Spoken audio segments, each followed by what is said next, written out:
আঁকেও পদ্ম ফোটে, বাস্তবের মাটিতেই সেই প্রমাণ মিলল। ধ্বংসস্তূপের মাঝে এক সৃষ্টির প্রচেষ্টা। বন্ধ হয়ে যাওয়া হুগলি ডানলপ কারখানার অন্দরমহলে খেলার মাঠে তৈরি হয়েছে ক্রিকেট একাডেমি। একসময় দেশজোড়া খ্যাতি ছিল যে টায়ার কারখানার, সেখানে এখন শুধুই একটা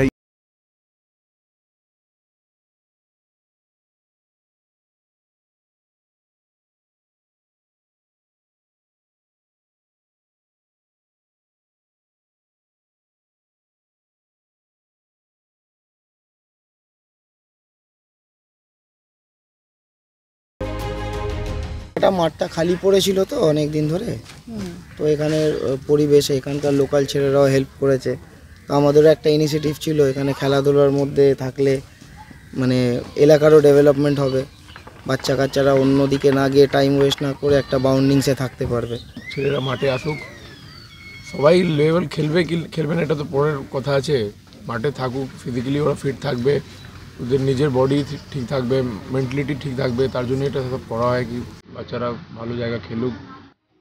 দূর দূরান্ত থেকে ছেলেমেয়েরা এখানে ক্রিকেট প্রশিক্ষণের জন্য আসে। ডানলপ কারখানার দুর্গম রাস্তা পেরিয়ে প্রবেশ করতে হয় খেলার মাঠে। তবুও তারা দমতে নারাজ। স্বপ্নের পথে বাধাগুলিও এভাবে সরিয়ে এগিয়ে চলছে তারা। বর্তমানে শিশুরা মুঠোফোনে বুঁদ হয়ে হারিয়ে ফেলছে খেলার অভ্যেস। তাই সন্তানদের মাঠমুখী করতে ক্রিকেটের প্রশিক্ষণ দিচ্ছেন, এমনটাই জানিয়েছেন অভিভাবকরা। কি হতে চাও খেলা নিয়ে? বড় ক্রিকেটার। বড় ক্রিকেটার। এখানে ফেভারিট প্লেয়ার সচিন তেন্ডুলকর। এখান থেকে একজন আমার ক্রিকেটার হওয়ার ইচ্ছা, আর কিছু ইচ্ছা। এর সঙ্গে পড়াশোনা ঠিকঠাক করতে পারছো, মানে দুটোকে সমান তালে নিয়ে যেতে পারছো।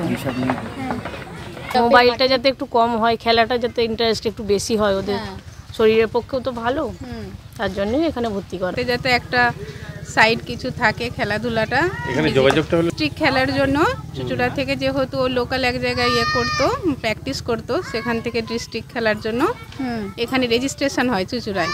হবার পর এখানটা সিলেক্ট হয়েছে। ব্যাট বল উইকেট সহ অন্যান্য সরঞ্জামের মাথাপিছু খরচ অনেক। সরকারি সাহায্য পেলে হয়তো ঘুরে দাঁড়াবে এই একাডেমি। নীল জার্সির স্বপ্ন দেখছে ওরাও। হুগলি থেকে কাকলি নস্করের রিপোর্ট, ক্যালকাটা নিউজ।